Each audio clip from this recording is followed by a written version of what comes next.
Well, hello, ladies and gentlemen, and Gig Nation, wherever you might be. It is July 21st. I'm your host, James Cronk, and very excited about today's live Q&A call on Golf Industry Guru.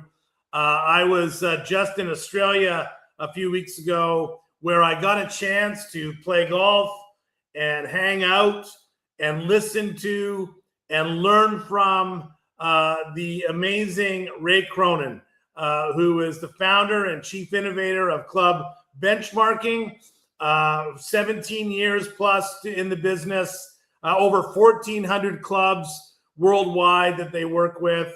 And I got to tell you, I learned more in Ray's sessions about the importance of financial health and good governance in clubs than I have in many, many, many times. So without further ado, we're going to bring in from the car, because he is a wanted man traveling to another club you're going to go help.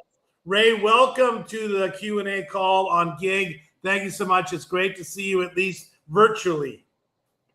Hey, James, I just want to throw it right back at you because I really enjoyed meeting you, hanging out with you and your wife and the guys down in Australia. And James is being a little humble, but his presentations were off the charts and very poignant because they address what every club needs to address, which is a great member experience based on a great engaged staff. Period. Well, I guess, are you thinking about dressing up like a doctor in your next presentation, Ray? Yeah. Yeah. I might take a page out of James's book. He looks good. We call him Dr. Kildare. That's another story. That's another story for another day. But and Ray, we did. It was great to play some amazing golf down there with you and to chat. And I've known about you, listened to you, read about you for so long, for so many years. Many of our clients that we work with, certainly in Canada, have become Club Benchmarking clients because of the work that you guys do and that you do. And Ray, just tell our audience, because I heard it the other night, what a great background and story you had about why you started Club Benchmarking and what kind of motivated you and led you to get into data decision making. Well, I guess going back and giving you the Reader's Digest version, but I had an engineering degree as an undergraduate. I got an MBA not long after. I spent 30 years or so in high technology. And then I get tapped to be a member of the board of my club. I sat a year on the Greens Committee prior, and it was in my second Greens Committee meeting that two guys on the committee got in an argument. One saying we spend too much maintaining the golf course. The other one saying we spent too little. Anyone familiar with member-owned clubs knows that story. And they debated for 10 minutes without a number. And I just asked a simple question, which is, how do you guys know? Like, I have no idea. One's in the steel fabrication business, one's in the carpeting world. And, the reality is they had an opinion, but not any data. That's common. It's common still today.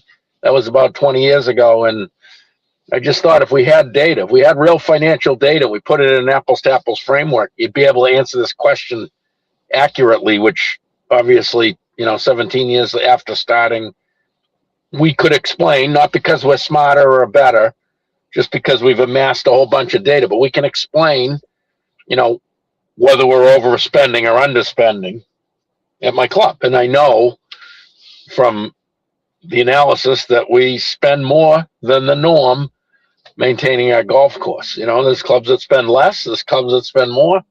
And the key point is knowing where you are and knowing based on reality and data rather than kind of winging it. And that is in a nutshell the story.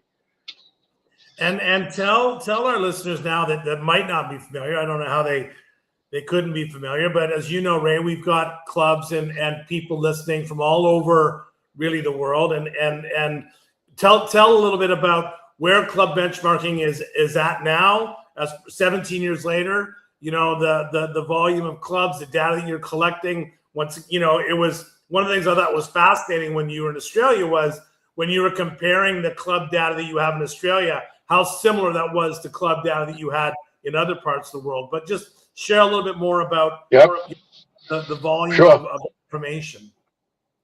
And by the way, before I do, I want to commend you also, because you're great and not only in the way you present, but you're a guy who I like to be considered in the same bucket, but you're not afraid to get out and see clubs all around the world. You know, James is engaged, and I think you'd agree, James, the more you see, the more experiences you have, the more value we can add as, you know, people helping clubs. So, well, and if I may, that also the more consistent the issues are everywhere, right? It's like it's the same. It's the same. I mean, Right. There's obviously shades of gray, but it's the same, generally speaking. Yeah, and I'll mention the number of clubs in the different areas, but just building on that key point, I really believe there's two fundamental issues in member-owned clubs in every geographic region of the world. And the first one is the constant churn in volunteer leadership. You know, every 4 or 5 years, whatever the number is at any given club, the GM has a whole new board. And I always say, can you imagine trying to run a Fortune 500 or an S&P 500 company that way? It'd be impossible. The average tenure on an S&P 500 board is about 12 years. The average tenure on a club board is 4 years or less. So, you know, there's an issue. That's one. The second one is, and I think anyone familiar with the industry, whether on the management side of the table or the member side of the table or the volunteer leadership side of the member table, it's the cost of belonging debate. Members are owners, and in their role as owners, they effectively get to set the price of belonging for themselves. And with human nature as it is, you think the tendency is to set the price too high or too low. And that's the fundamental issue. And that's an issue, to your point, that's pervasive across every region of the world. So in that regard, we have about, I just was looking at this, we have about 2,000 clubs worth of data at some point in the last 17 years of finance and ops data in Canada and the US. And we have about 200 or so in Australia and New Zealand, and about 200 or so in the UK and Ireland, and some smattering of Europe. Those are our three main regions. In addition, we have about 800 clubs have provided us compensation and benefits data for either the management team or the entire staff. And we have that going back about 14 years. And we have membership survey data from about 600 clubs that comprises over 300,000 members having taken surveys. And that goes back about 9 years. And we have about 200 clubs worth of data, which comprises about 25,000 staff members on staff surveys, staff engagement, satisfaction, etc. And we have about 400 clubs worth of detailed, comprehensive asset management and capital planning data. So we have all of that data. It's not just the finance data. And what we're doing now is connecting the dots, and there are dots that could be and can be and should be connected between comp and benefits and employee engagement, or capital planning and debt to equity ratios, proper capital planning, or membership satisfaction in the money that's available to deliver the amenities and services, the subsidies related to amenities and services. All these dots do relate. And I think we had a comprehensive set of data that allows us to triangulate. You know, really, we try to think of the club like any business. It's really a system with a process. There's inputs into the system, and then there's outputs as a result of the inputs. If the inputs aren't right, the outputs aren't going to be right. So we're trying to triangulate with that data. What are the key inputs that drive what we think we already understand are the necessary outputs. You know, a healthy balance sheet, a satisfied membership, an engaged staff that can deliver a compelling member experience. The capital being aggregated today to know that we can reinvest properly in the future without the triage that every club's familiar with. Well, this year we should have $1 million, but we only have 300 grand. So what are we not going to do? Mm-hmm. So we know, I think everyone has a good sense of what the outputs really should be. But I think we're doing the research to understand what are the knobs, if that makes sense, that produce those outputs. And some of the outputs are red. You know, we sort the industry in all 3 regions into 4 buckets: red, orange, yellow, green. Green bucket clubs are healthy. Red bucket clubs are very unhealthy. So there's about a quarter of the clubs in each of those buckets across all the regions. And I think the real reason is that the management team has difficulty with the board, because the board tends to be populated, as particularly in red bucket clubs, and then it congeals in the culture with people who think they know what the right input knobs are, but they're wrong. They think, you know, one of the key input knobs in a red bucket club is keep the dues low, not what is the right amount of dues for the experience we desire. It's a different view. And if that happens 20, 25 years in a row, that club's going to be in trouble, because for a long time it hasn't had enough money, either capital or operating. So that's what we're trying to do. We're really trying to relate the data so that board members and management team can know what knobs to turn to get the result that's required. You mentioned it earlier on about members setting the price, you know, and we on listening today, you know, we'll have private clubs, we'll have semi-private, we'll have resort, daily fee. One of the things I always find fascinating is, you know, we sell an experience. And so how do you really clarify what's value when everyone has a different assessment of what that experience is worth? You know, like to someone, you know, they get value playing a $60 golf course, and someone else will say that's too expensive.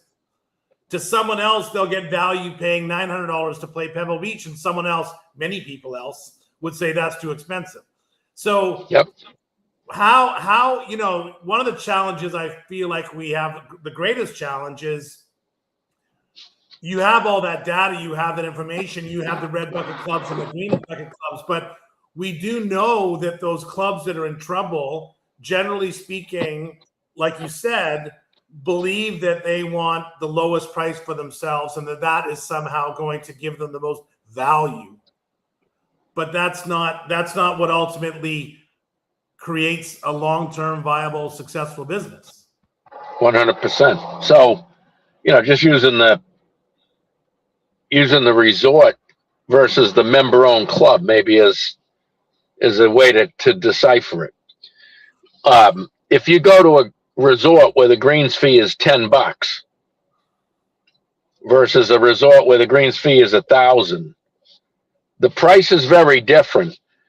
But my guess is that you're not going to think highly of the value of the course that where the greens fee is $10, because there's clearly not enough money to properly maintain it. Whereas the $1,000 club, you might think highly of the value because it's Pebble Beach and it's a once in a lifetime experience. So we know in the resort world that's the case, right? There could the average, let's just say the average private club member, who tends to be part of the, you know, so-called whatever 1%, 5% in terms of net worth. We all understand what that means. The average private club member, when they go away, if they're a golfer, using that analogy, probably isn't going to stay at a resort with the $10 greens fee. They're probably staying with one at least a couple hundred or more. Mm-hmm. And I think, you know, this is the engineer in me, James. It's ironic, but what I studied in undergrad was electrical engineering, and a specific aspect of it was controls or systems engineering. And controls of systems engineering is literally all about an input that causes an output, a speaker and volume control. And there's stable systems and unstable systems.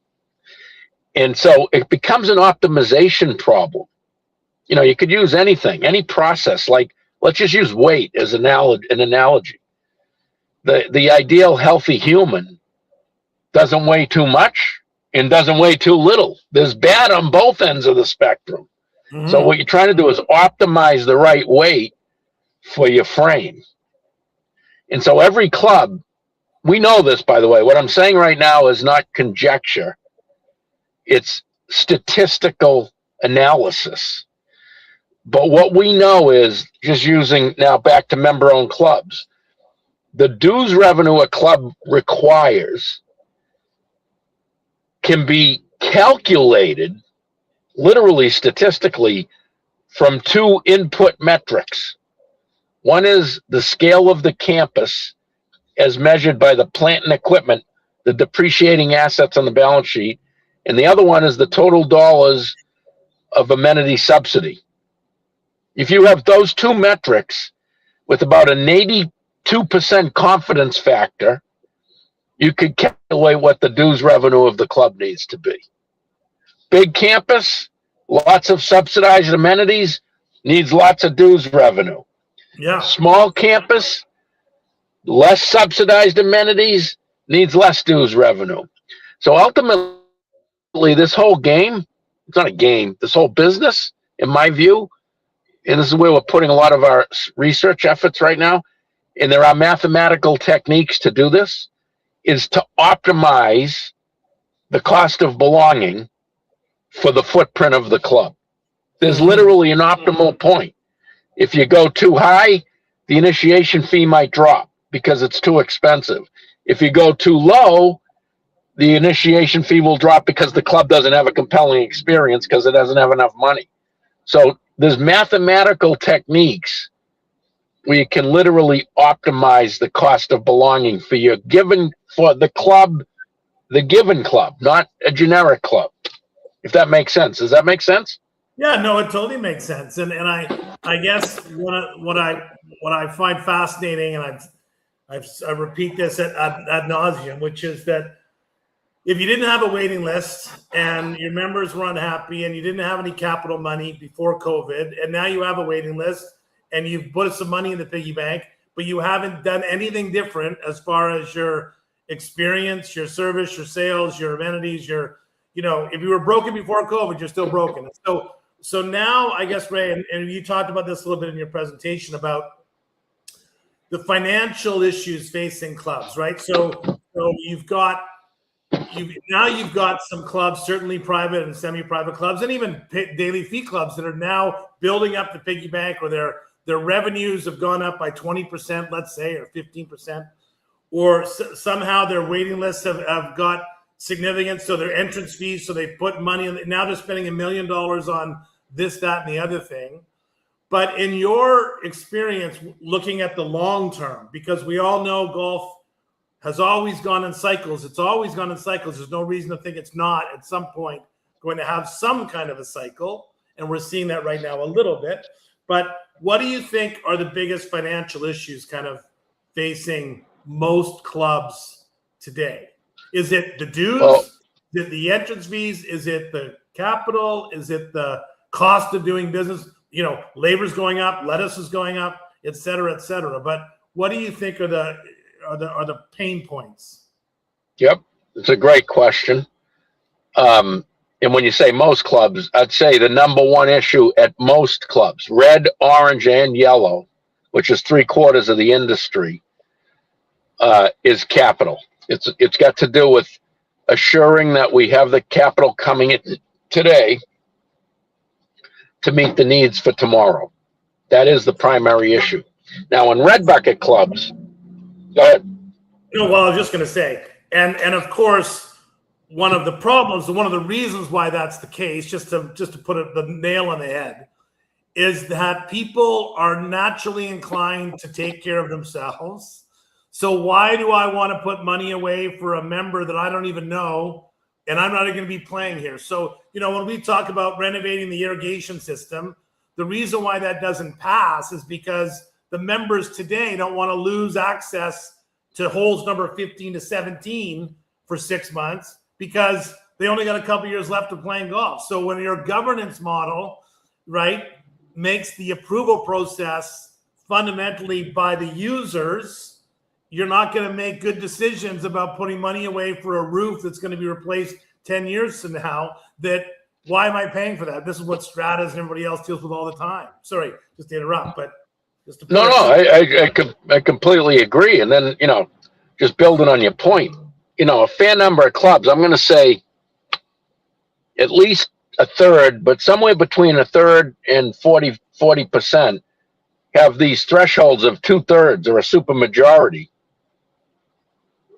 on what we would refer to as obligatory capital investment, using your example, the irrigation system.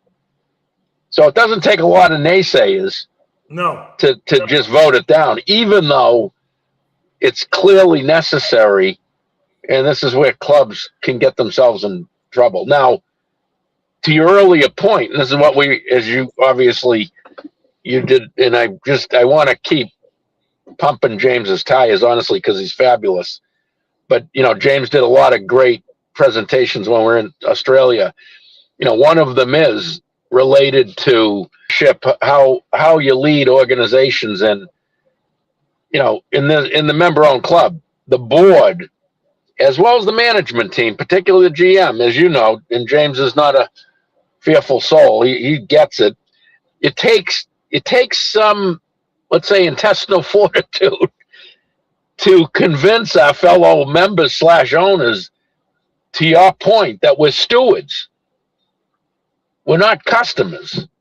That if we don't take care of the thing, it won't be here 50 years from now, or 20 years from now, or 30 years from now.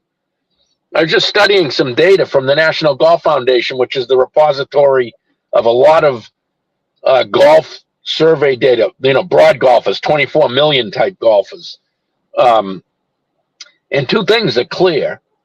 But one, private member-owned clubs, they close regularly. They go out of business. It happens every year. And those are the ones that have kicked the can just too far down the road, to your point. No one wanted to kick it in, and you do it for 10, 20, 30 years. But at one point or another, it's going to be, the game's up. So that's one issue, clearly. But the other one, back to it, it's kind of relating it back to your original question. If you look at that data, there is a bright horizon, because millennials have all of a sudden caught the golf bug. Yeah. And millennials are the same size generation as baby boomers. And that's a big, wind in the sails of the industry. You could look out 20 years, 30 years and say, if something doesn't go crazy, back to your cycle issue, we were in a down cycle when Gen X was the driver, because Gen X is small. But now with millennials being larger generation and becoming very active in golf, we may be in an upcycle for a period of time, James. And the transfer of wealth, right? The transfer of wealth. Oh, yeah. Right. That's giving a lot of people a lot of money to 100% in this rich person's game that we have. Yep. I want to switch gears for a second, talk about one of my favorite topics and one of your favorite topics, and something that I know that you've become quite strong about, if not always, but is food and beverage, right? So we, when specifically, let's talk about, let me tell a story first, because I always tell this story, which is one of my favorites. It's not a story, but it's a lesson, which is that I used to have this chef, and it was a for-profit facility, a resort facility. And, we came in my office and we were going through the numbers, and he was, really upset about the fact that his food cost was at 34.5% and not at 31% that we were striving for, or 32%. And I said, look, Billy, I go, I don't care if your food cost is 35% or 31%. What I care is if your food isn't good enough that at the end of every 10 minutes, those golfers aren't sitting on the patio having nachos, because your food drives 4 people playing every 9 minutes, every 10 minutes off the first tee. That's where we make our money. We make our money in green fees. We could never make that amount of money selling burgers, especially from a profit standpoint, right? And so when you take that philosophy to private clubs, where, my goodness, how many boards sit around talking about, or how many GMs have had a board member stand up and say, my brother runs a restaurant and we should be making 7% on every, liquor sale, every food, like whatever it is, right? Everyone's an expert in the restaurant business. So Ray, what I love actually is the numbers that you have, because you have the data that talks about the F&B subsidy. Yeah. Well, I can tell you in North America, the median subsidy, the club with the median subsidy uses 13% of its operating dues revenue to subsidize the deficit in F&B. And I can tell you the 25th percentile is 8, and the 75th is 18. And I can go further and tell you that the clubs that have a lesser subsidy have lower entrance fees that are dramatically lower. Like the lowest subsidy, the quarter of the clubs with the lowest subsidy in North America, the median initiation fee is $25,000. The quarter of clubs with the highest subsidy, the median initiation fee in North America is $100,000.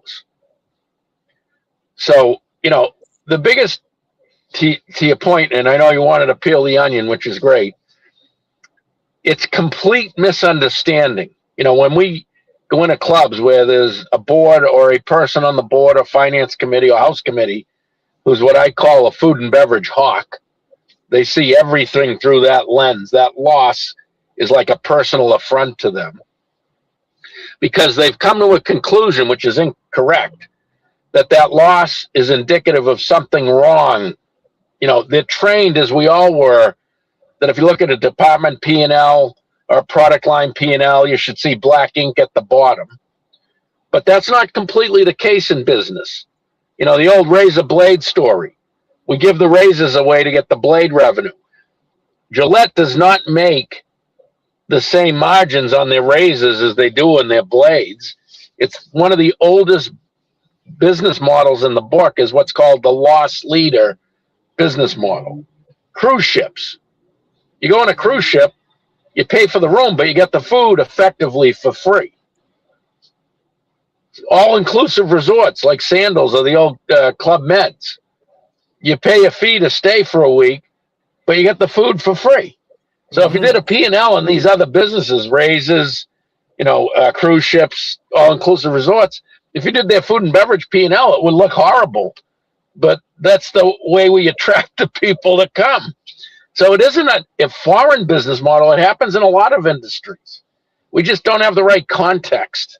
But I will say this, in the end, it's really simple.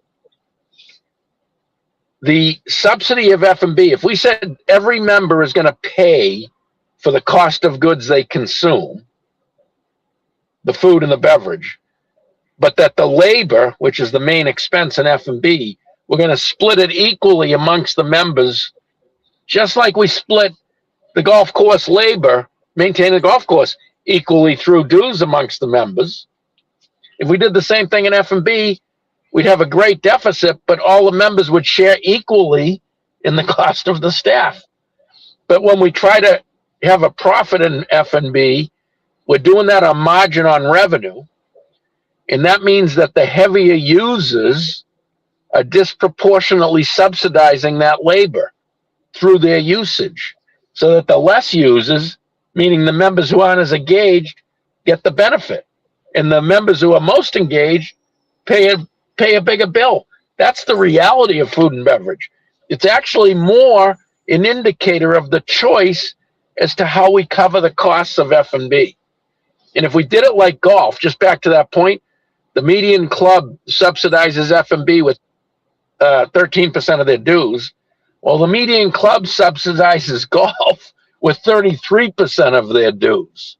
Yeah. We get 100 calls a month on food and beverage. We don't get any on golf. If everyone was really worried about a department P&L, they'd be calling on golf before they call on food and beverage. That's to your point, you know? And I want to also relate this to some other data that you guys had, Ray, that you talked about in your presentation, which is about culture. Because when we talk about food and beverage in the boardroom, we need to be talking about the body heat that is created. Like, you would never run a restaurant, you know, from 7 a.m. until 10 p.m. for 900 people that are your only customers, you know, 365 days a year. You no one would ever do that as a business. So to think that somehow is going to, when every other restaurant that can get a consumer from anywhere, the 26% failure rate in the restaurant business in North America. And yet a club somehow thinks that their food and beverage is going to buck that trend, right? But the reason why you strive to have events and amenities open and food trucks and culture is to create body heat, which is where members get together to experience community, which is why people join a club, which is to hang out. No one wants to sit in an empty room with 3 guys complaining about who cheated who. They want to sit in a room with 60 people having fun, listening to music, and having a good time. So can you relate that number? Because we talk also the green clubs, the green bucket clubs, because they have higher culture scores. They have higher member satisfaction scores. They have, with higher dues, with higher subsidies, with higher entrance fees, they have higher satisfaction levels. Yes. Well, in the end, if you look at overall satisfaction through member surveys, that one thing, how satisfied am I with my club? The 3 things that have most impact aren't even services and amenities, for starters. It's the way the club communicates is number 1. The members' view of the performance of the board and the management team, which are effectively tied for 2 and 3. And then the first service you get to, or amenity, is food and beverage. Food and beverage has the most influence of any amenity on overall satisfaction. And its influence, I'm talking statistically now, is twice what golf is. Yet golf gets 33% of the dues and food and beverage only gets 13%. And food and beverage is in every club, even golf-centric clubs, is rated the most important amenity. And this is where we talk about this in the presentation about the problem of listening to the 10%, right? This is why you need data, is because if you're only going to hear, if you're a board member and you're on the board, I had a lady walk up. I'm at my club last night. I had a lady walk up to me. She knows I'm the past president, and she's upset about a decision that was recently made. And so she pulled me aside and wanted to tell me her opinion, you know, because she's upset. She's angry. And she's like, let me see the nearest old board member I can tell and, you know, complain my story. People that are happy don't pull you up and say, I just want to tell you how great you guys are doing and how much I love the place. So the 10% becomes the decision maker sometimes, or at least what they push the boat in a certain direction. But I guess I've got a question coming up later on, but I want to bring it up now, Ray, which is why are some, I guess, GMs or even boards adverse to collecting, sharing data, benchmarking? I hear this all the time. When I do a meeting with a board, and at some point someone will say, yeah, but we're different. You know, I'll say, well, you know, in this market, you know, the average blah, blah, blah, blah. Oh yeah, but we're different. You know, we and then they'll have some reason why they're different. So why is it that, you know, is it just human nature, or have you found any kind of consistent trends to answer this kind of question? It's a great question. It's conjecture. I believe first off, to your point about we're different, there is no, there's differences. There's all sorts of difference in everything. Every person's different, but that doesn't mean, you don't go to a doctor because I'm different than you. We have, although we're actually built similarly, but if you had a skinny person and a heavy set person, they're different, but they still both are humans, and they still both go to doctors, and a doctor can treat a skinny human and a heavy human, right? So I heard I'm reading a book. I read a great line in this book about 2 days ago. I told my wife yesterday, great line. There's differences that have distinction, and there's differences without distinction. The word distinction is maybe a better word. What makes our club distinct from another club? But in terms of the finance and business model, it could be $1 million yacht club in terms of revenue where you live, James, up in Vancouver, or $100 million full service 6 golf course residential community club where I was last week in Savannah, Georgia. They both raise money and use money from the same sources and on the same things. So they're different, but their finance and business model is not distinct. Right. So the real question is, we know that there's differences. Do we know where we are actually on the spectrum from a data standpoint rather than an assumption? That's a key. And I do think, to be frank, and I know you have a lot of managers who follow you, so I say this with great respect, because I get out of bed every morning to help managers manage boards, because I don't like know-it-alls, to be honest. I live to help managers. Anyone who knows me knows that. But I'm being respectful, but I'm going to be emphatic. I do think one of the reasons that clubs don't do it, benchmark and use data, is fear, to be frank. Yeah. It might be the fear of finding out something's wrong. And the whole point of benchmarking isn't about right or wrong or good or bad. It's about understanding. And in this industry that we make our livings in, and in the managers who are watching and who will watch this podcast make their livings in,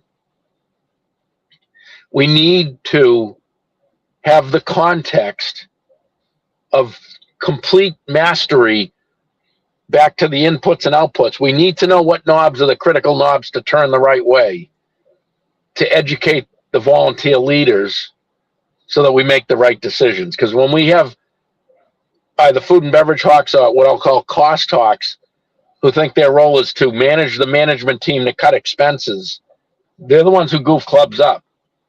In my view, having been in over 900 clubs, talking with boards and managers, is that without data, you can't get through that knothole. TR, you made this point earlier, James.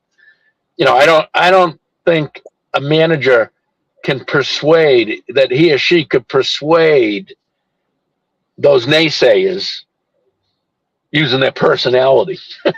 No. They could be the nicest or smartest people in the world, but the naysay is only going to succumb to data. That's the only way it works, that in what I've seen. And usually it takes their other volunteer leaders hitting them over the head with the data to get the naysayer to back down. So don't think in terms of good or bad. Think in terms of clarity around the key drivers of the right outputs. That's back to the opening discussion we had. That's what I think this is really about.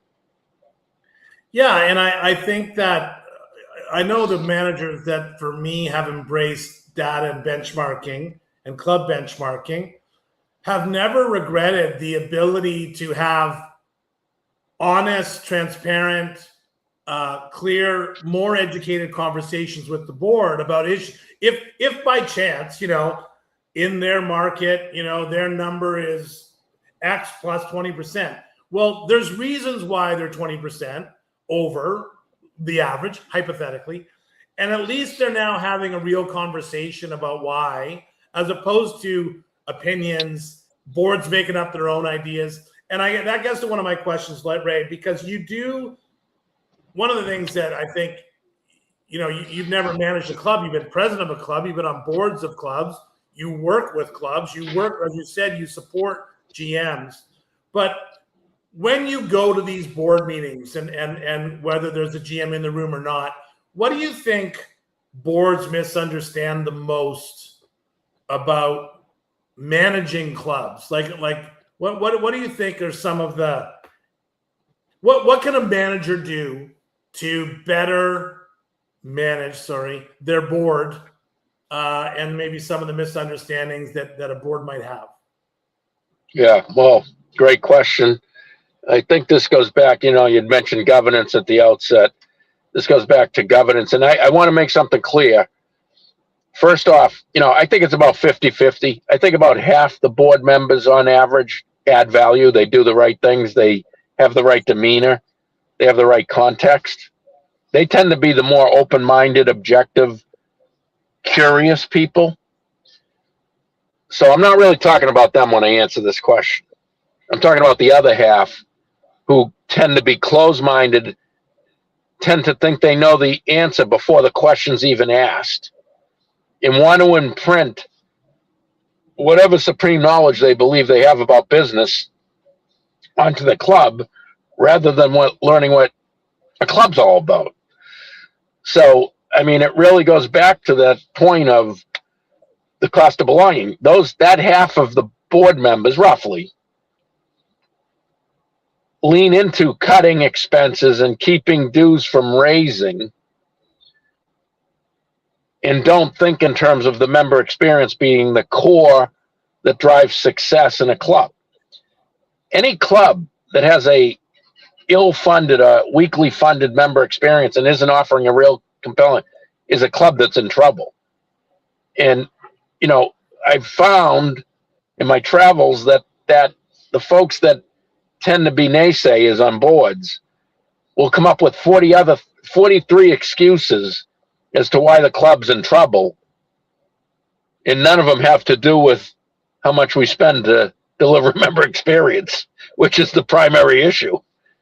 And the data shows it as clear as a bell. They'll say, we're too far away from the city center, or we're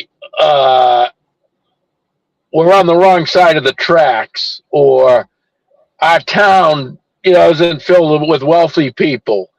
Every one of those things I've said, I can tell you, I can find clubs in faraway places that are healthy as hell because they're managed and governed properly. And I can find clubs in the center of the most rich city centers in the country that are going bankrupt. Mm-hmm. So I really try to impart to the half who don't really get it, frankly. The situation at the club isn't about the circumstances that you find yourself in. It's about the choices that have been made in that boardroom for the last 20 years. And the main choice is keeping the dues too low such that the club doesn't have, back to the earlier point, the money necessary for the scale of their footprint and the amenities they offer.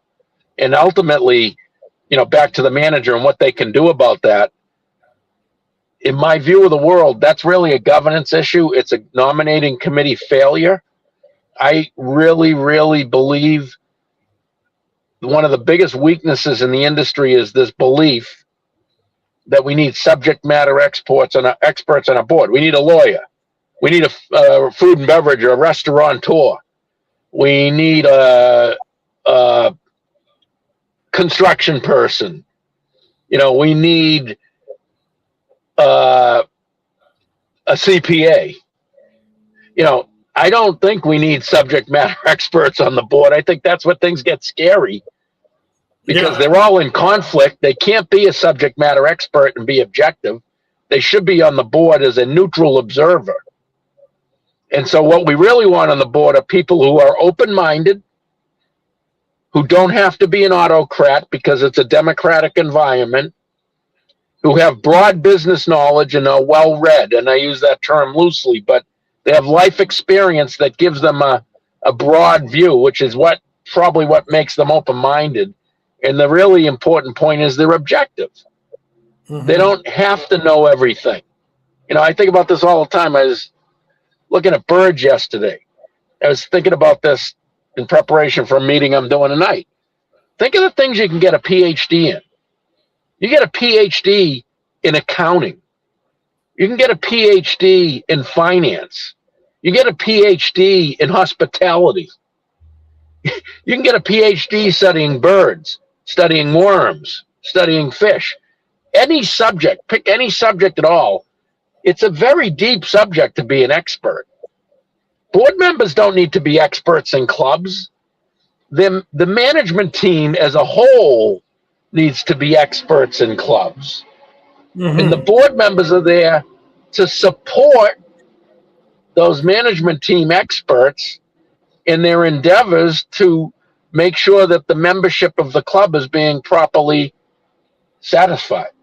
They're there for support. I think about 3/4 of the boards in the country get it wrong. They think that in the countries we're talking about, Canada, the US, they think their job is to second guess the management team. I think it's about driving alignment and support for the future vision. That's what really matters in clubs, is constantly driving the club forward. We think of a 10-year evolution cycle. The first 2 or 3 years of planning what we need to do in the next 6 or 7 or 8 years. And then we do it, and then we do that every 10 years. It's just wash, rinse, repeat. Too many clubs get stuck because they're sitting in the boardroom talking about cost of goods and F&B, to your earlier point, and no one's talking about where the club's going to be 10 years from now. And if I may add, as a former club manager, to add to that said, if you don't have an operations plan as a GM, if you don't communicate effectively to your board, if your cost of goods and your labor are out of whack, if your service does suck, if the members are unhappy, if your building's not clean, I mean, let's be clear, that the professional also needs to deliver that experience. Otherwise, people will be justified in wanting to spend a board meeting for 3 hours talking about the fact that every time they turn around, a member is coming to them to complain about something. So, it's a good governance is a good board, and a good board can be better when the leader, when he or she helps the board do board business, right? But you I don't know. In my time, I've certainly, and I'm sure if you've been in 900 clubs, Ray, you haven't come across 900 unbelievable GMs. Right. And so, it's sometimes, it's a tough job. It's a tough gig. And I think leadership, we talked about it earlier on, leading that club and making those hard decisions, but being a good communicator, getting people's feedback, having good data, having the facts, doing surveys. I mean, we did a presentation the other day. There was, I don't know, 80, 90 GMs in the room. How many people have done an employee satisfaction survey? Less than 10% of the hands went up. So how can you say you have happy people and a great culture if you don't even get feedback from your team about what they like or don't like about working at Club XYZ, right? So it's a two-way street. Can I switch, Ray? First of all, I want to invite our listeners, if anybody wants to send in a question. We got a few minutes left, so make sure you do that. But can you touch upon one of the things I really loved in your presentation was, and you weren't able to go too deep in it, but I know it's something that you support, which is the balanced scorecard of a club. And it's not going to go through, all 7 pillars right now. But can you just talk about how the balanced scorecard supports the data that you collect and ultimately good governance and good decision making? Yeah, well, thank you for asking that. It's something we're working on, and we're going to present to the industry very soon. But the balanced scorecard is something that came out of the 80s and 90s. It came from 2 Harvard Business School professors who felt that too often businesses only looked at financial metrics. And they thought that a healthy business, there's more than just finances. Finances are critical, obviously, but there's other things. So what we have done is we've done a lot of research and a lot of work. At the moment, we have a list of about 36 KPIs. It could end up being 25. It's going to be 25 to 35. It's in that range. That every club, back to the $1 million yacht club in Vancouver, the $100 million residential community club in Florida. These are the metrics that matter at the high level to the board and the management team. These are literally the metrics that would be used to characterize healthy or unhealthy clubs. They're not narrow, they're broad. There's 7 pillars, as you said. They encompass all it has to do with the member experience, all it has to do with the physical footprint of the club, and all it has to do with the staff and the finances of the club. There's 3 things you need to have a club that we all are familiar with. And you can't have a club with all 3. It's a 3-legged stool. You need a staff, you need members, and you need a campus. So if you really want to just distill the business model to its essence, those are the 3 things you got to worry about.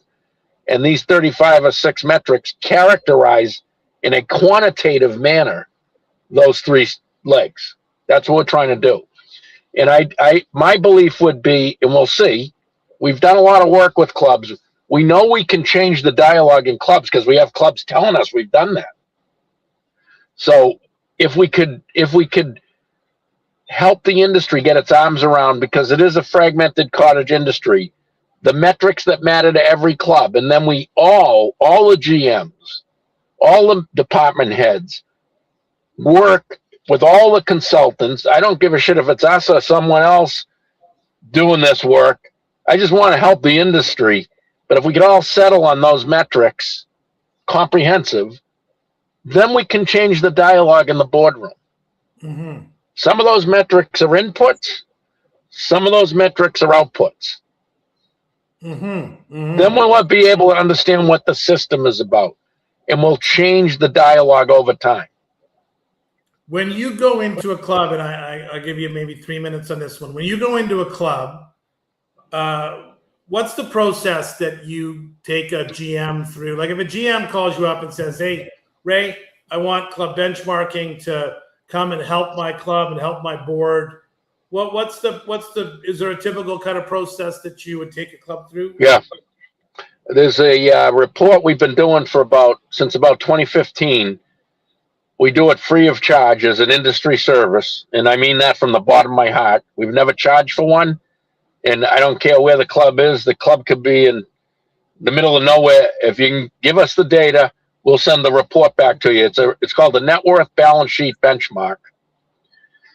And I'm convinced there's about 6 metrics. And if I look at, and it doesn't be, again, it's not, all of what we do isn't got to do with, we think we're smarter than someone. It's got nothing to do with that. All it has to do with is having the data and working our asses off, studying it. That's it. Anyone, I tell managers all the time, anyone can be as expert as, let's say I am with finances. It just takes a little effort. It's not even that much effort. It's not that hard. But that net worth balance sheet benchmark, if I get that report, it's pretty clear where the club is and what bucket right away, just with those 6 metrics. I don't need anything else. It measures how depreciated the assets are. It measures the net worth of book value of the club over time and whether it's trending up, down, or sideways. And it measures the debt to equity ratio, the cash to assets ratio, and the liabilities and equity to assets ratios. That's it. It's so simple. And I've convinced myself, and I believe it's correct, you can see the culture of a club through that report. Mm-hmm. You can see through that report over a 20-year, we've got that data now for about 2,000 clubs for the last 20 years. We have 20 years worth of data. And you can see the culture jumps out of the report. You can see if the members think like customers or owners, if the board is operational or strategic, if the board members are curious and open-minded, or they know everything and they tell the management team what to do, it comes through. 6 metrics. If a club shows up in the red bucket or the yellow bucket, what's the likelihood of them becoming a green bucket? And what do they have to do? What's the 2 or 3 things that they have to focus on to become a green bucket? What are the trends, I guess, or what are the similarities in how a club goes from being red or yellow to green? Yep. Well, I think if this is a good point, I think we're coming kind of the top of the hour, so might be a good summary. Yeah. But I do think it starts with governance, James. Yeah. And I think that if the board understands that clubs compete on the experience they offer, not the price they charge, we're home free.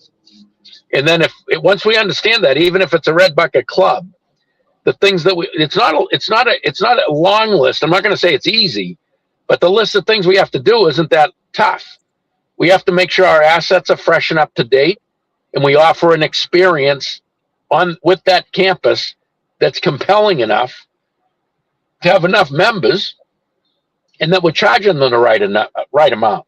So if we're a red bucket club and we're trying to get to be the green bucket, it's going to take us a decade, but we got to get the cost of belonging straight.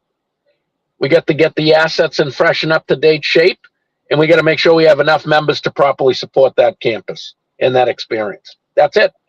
And if I may, we have to make sure that we have a team that is trained and motivated and empowered to deliver an experience that the members want to embrace, right? 100%. That team is integral. In fact, that team is the foundation of the experience. Yeah. It goes back to that 3-legged stool. Without the staff, there's no experience. I just love it when you said your little story about effectiveness versus efficiency. Can you just share that? Share it, because it's a great little button. Well, I love quotes and aphorisms. I save them. I read digitally. I save all the quotes and aphorisms for the last 20 years. I got a whole database of them. One of the best I've read was about 6 months ago, finishing a book. It defines efficiency as doing the thing right and effectiveness as doing the right thing. What a great twist on words. Yeah. Which means it's possible to be efficient without being effective.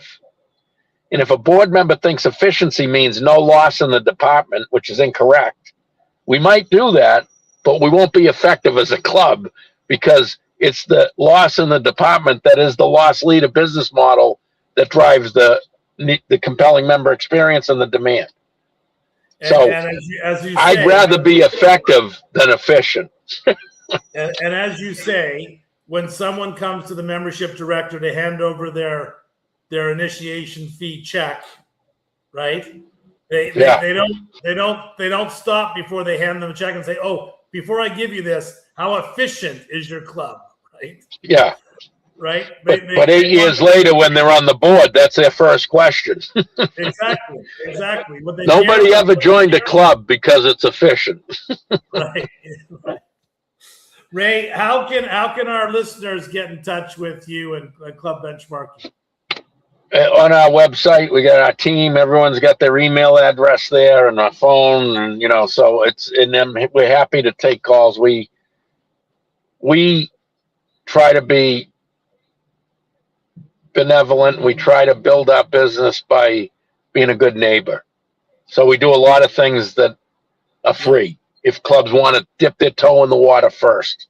And those free things are very important, i.e. the net worth balance sheet benchmark I just mentioned. Yeah. So in any gig, partner, James, we know each other now that we spent 10 days together in Australia, which was great. And so we're here to help the folks who are in your community watching today. Well, thank you, Ray. Thanks so much. You've been a fantastic guest. We could have gone on for another hour. We'll have you back. I cannot encourage listeners more than to take the time to reach out to Club Benchmarking. You will be thankful that you did it. So, Ray, thank you so much for joining us. Appreciate you stopping on your trip to help another club as you're doing today. And ladies and gentlemen, thanks for being on today's Gig Q&A call. As always, we will see you next time on The Inside. Thanks a lot, James.